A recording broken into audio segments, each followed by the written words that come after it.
what will পিপল সে মানুহে কি ক'ব আমি জীৱনৰ বেছিভাগ সময়েই এই প্ৰশ্নটোৰ মুখামুখি হ'বলৈ বাধ্য হওঁ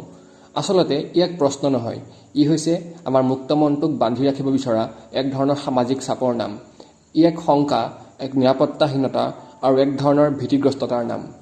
শেহতীয়াকৈ চোৱা হোৱাট উইল পিপল সে নামৰ ছবিখনতো ঠিক তেনেকুৱা এক সামাজিক প্ৰতিচ্ছবিকে তুলি ধৰিব বিচৰা হৈছে উল্লেখযোগ্য যে 2017 চনত এই ছবিখনৰ টৰন্টোত ৱৰ্ল্ড প্ৰিমিয়াৰ হৈছিল ছবিখনে 91 সংখ্যক অস্কাৰ বঁটাৰ শ্ৰেষ্ঠ বিদেশী ছবিৰ তালিকালৈ উত্তীৰ্ণ হৈছিল অৱশ্যে মূল পৰ্যায়ৰ মনোনয়নৰ পৰা ছবিখন বঞ্চিত হয় ছবিখনৰ কাহিনীটোৰ লেখিকা আৰু পৰিচালিকা হৈছে ইৰাম হক নৰৱে আৰু ইছলামাবাদৰ দুটা ভিন্ন পটভূমিত ৰচিত কাহিনীটোত কেন্দ্ৰীয় চৰিত্ৰ বুলি ক'ব পাৰি নিশা নামৰ যুৱতীগৰাকীক সামাজিক বান্ধোনৰ পৰা আঁতৰি থাকিব বিচৰা নিশাৰ ওপৰত চোকা দৃষ্টি ৰাখি আহিছে তাইৰ পিতৃ মাতৃয়ে এদিন নিশাই তাইৰ প্ৰেমিক বন্ধু ডেনিয়েলক ঘৰলৈ লৈ আনে আৰু তাৰ লগত কেইটিমান অন্তৰংগ মুহূৰ্ত কটাবলৈ বিচাৰে কিন্তু এই কাণ্ডটো চকুত পৰে দেউতাক মিৰ্জাৰ দেউতাক খঙত নিৰ্তোলা হৈ পৰে আৰু মাৰধৰ কৰি তাইক এনে এটা নিষ্কাম কৰিবলৈ কিদৰে সাহস গোটালে সেই প্ৰশ্ন সুধি সুধি চিঞৰ বাখৰ আৰম্ভ কৰে অকল ইয়াতেই সীমাবদ্ধ নাথাকি খঙাল দেউতাক মিৰ্জাই নিশাক নৰৱেৰ বিলাসী জীৱনশৈলীৰ পৰা এক প্ৰকাৰ টানি আজৰি লৈ যায় আৰু সুদূৰৰ ইছলামাবাদৰ আত্মীয়ৰ ঘৰত থৈ আহেগৈ তাৰ পিছতেই আৰম্ভ হয় ছবিখনৰ দ্বিতীয়টো পৰ্যায়ৰ প্ৰাৰম্ভিক জটিলতা নেওচি ইছলামাবাদৰ জীৱনশৈলীৰ লগত লাহে লাহে সহজ হ'বলৈ ধৰা নিশা এসময়ত খুৰীয়েকৰ ল'ৰাটোৰ লগত ঘনিষ্ঠতা গঢ়ি উঠে আৰু সেই ঘনিষ্ঠতা এদিন দৈহিক আকৰ্ষণলৈ ৰূপান্তৰিত হয় এদিনে সংযত অৱস্থাত স্থানীয় পুলিচে তেওঁলোকক ধৰা পেলায় সিহঁতে দুয়োটাকে চৰ্কিল সোধাই নিশাক কাপোৰ সলকাবলৈ বাধ্য কৰে আৰু তাই নগ্ন ফটো খুৰীয়েকক দেখুৱাই এক প্ৰকাৰ ব্লেকমেইল কৰি 20,000 টকা সংগ্ৰহ কৰে খং আৰু ক্ষোভত ফাটি পৰা খুৰীয়েকে ততালিকে নিশাৰ দেউতাকলৈ ফোন কৰে আৰু তাইক শীঘ্ৰে নৰৱেলৈ লৈ যাবলৈ অনুৰোধ কৰে নৰৱেত নিশাৰ জীৱন আগতকৈও দুৰ্বিষহ হৈ পৰে জীয়েকৰ কৰ্মকাণ্ডক লৈ চৰম অসন্তুষ্টিত ভোগা মাকে অনবৰতে নিশাক ককৰ্থনা কৰিবলৈ ধৰে আৰু তাইক শাসনৰ নিষ্ঠুৰ শিকলিৰে বান্ধি পেলায় হঠাৎ এদিন তাইৰ বিবাহো ঠিক কৰি পেলায় নিশাই মাথো যন্ত্ৰ এটাৰ দৰে সন্মতি দিয়ে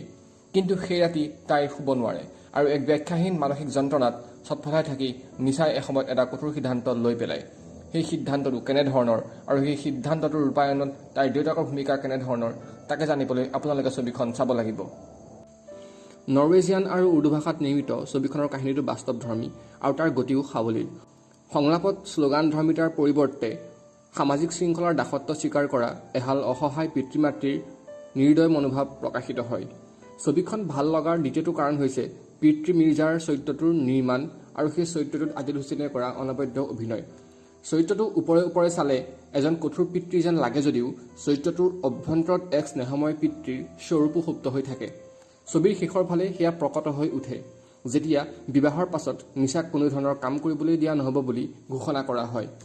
সেই সময়ত দেউতাক মিৰ্জাৰ মুখত যি অসহায়তাৰ চাপ জিলিকে সেই চাপে তেওঁ পৰিৱৰ্তিত চিন্তাটোকেই দেখুৱাব খোজে অথচ একেজন পিতৃয়েই খঙৰ ভমকত জীয়েকক পাহাৰৰ ওপৰৰ পৰা জঁপিয়াই আত্মহত্যা কৰিবলৈ হুকুম দিছিল নিশা নামৰ মূল চৰিত্ৰটিত অভিনয় কৰিছে মাৰিয়া মজদাহে তেওঁৰ অভিনয় দক্ষতা শলাগিবলগীয়া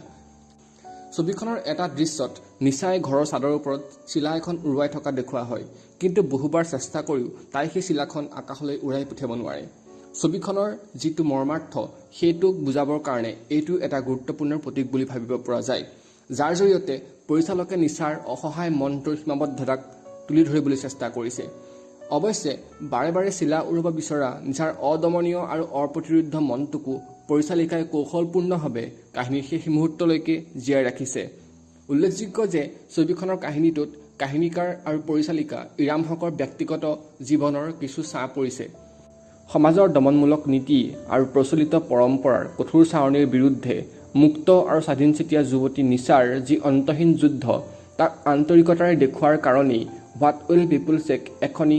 মননশীল আৰু উপভোগ্য ছবি বুলি ক'ব পাৰি